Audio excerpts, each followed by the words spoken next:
No Evangelho de hoje, nós ouvimos um versículo que diz: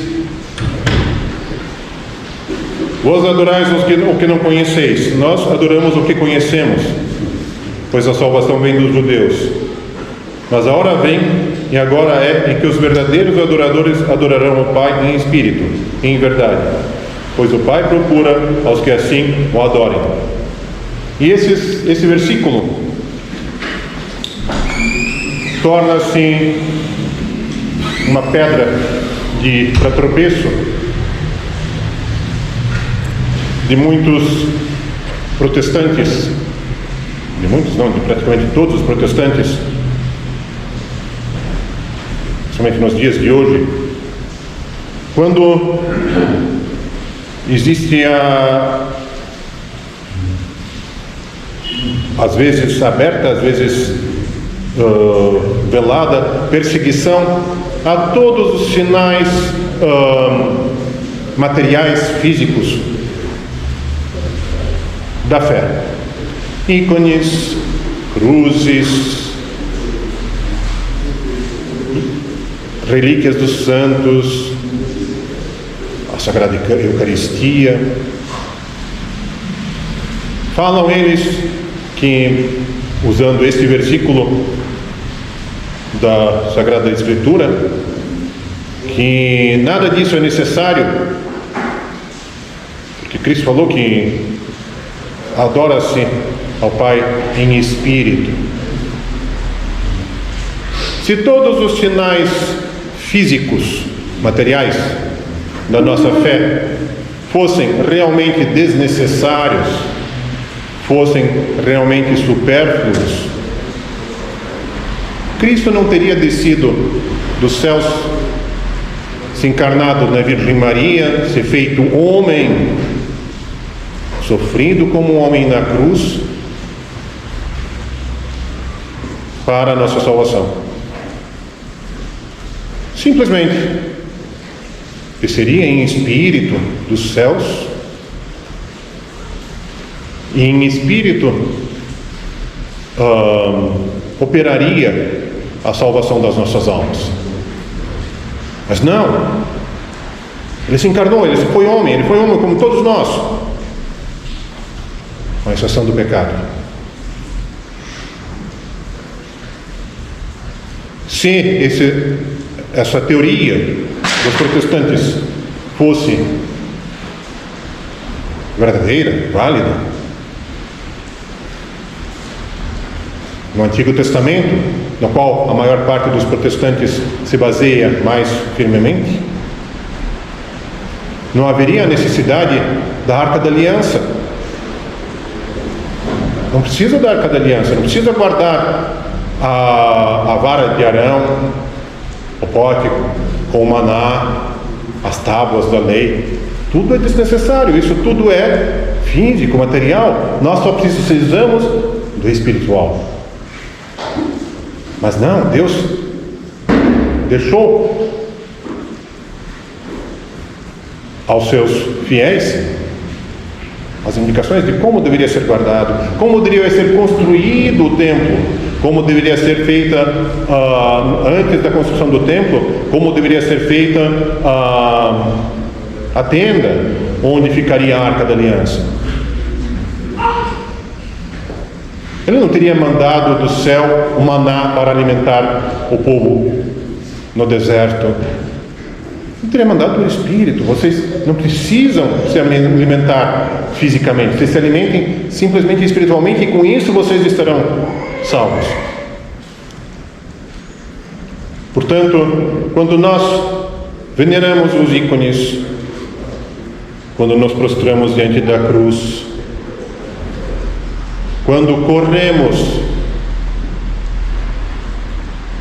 ao sacramento da confissão, do arrependimento, para podermos, com a consciência um pouco mais tranquila, correr à fonte inesgotável de vida, que é o cálice da Eucaristia, nós estamos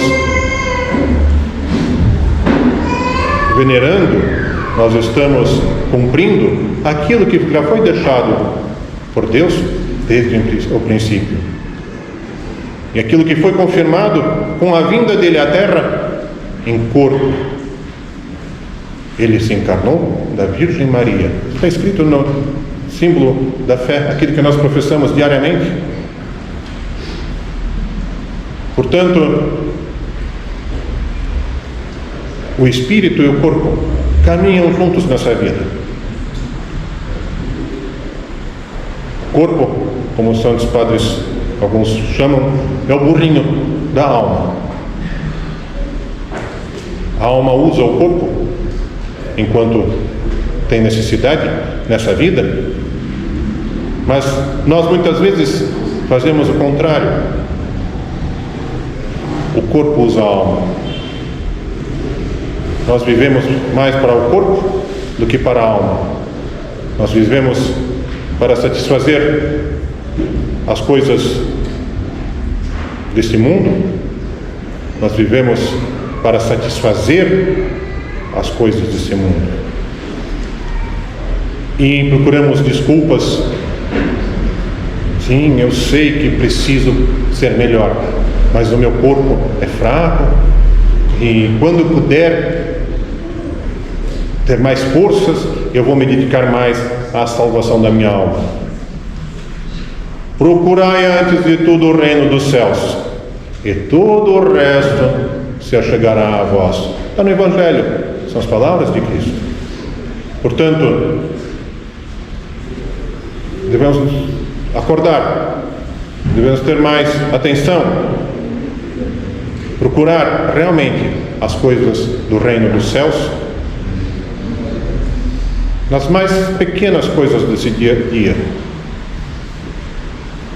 E com certeza as coisas do corpo estarão sendo nutridas, satisfeitas à medida do necessário para nós. Não à medida do que nós queremos, não à medida do que nós imaginamos que precisamos, em tudo. Não estou falando só de alimento. Família, relacionamento, trabalho, tudo. Tudo entra no caminho certo se a nossa alma está em ordem.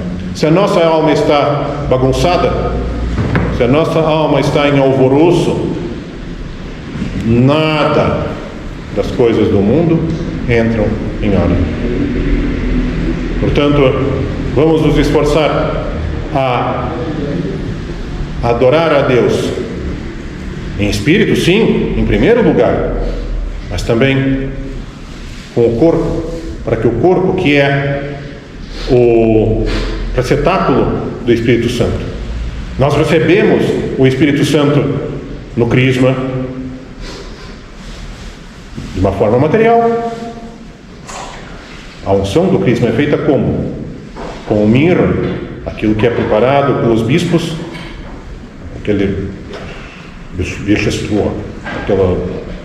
aquele óleo que é preparado pelos bispos somente para o crisma. Nós recebemos o Espírito Santo através do corpo e sangue de Cristo. Portanto, o corpo, sendo o receptáculo do Espírito Santo, deve também estar sempre pronto a ver e a receber Cristo. Nós esperamos a vinda de Cristo. Muitos falam em final dos tempos, na vinda do anticristo, falam de dificuldades que hão de vir, sempre com muito medo, com muito assombro. Não! Vamos esperar, não a vinda do anticristo, mas vamos esperar a vinda de Cristo, nosso Salvador. E se nós esperarmos a vinda de Cristo, nosso Salvador, a vinda do anticristo para nós será simplesmente mais uma provação pela qual nós podemos passar incólumes para glorificar Cristo na festa da ressurreição eterna no reino dos céus. Que Deus nos ajude.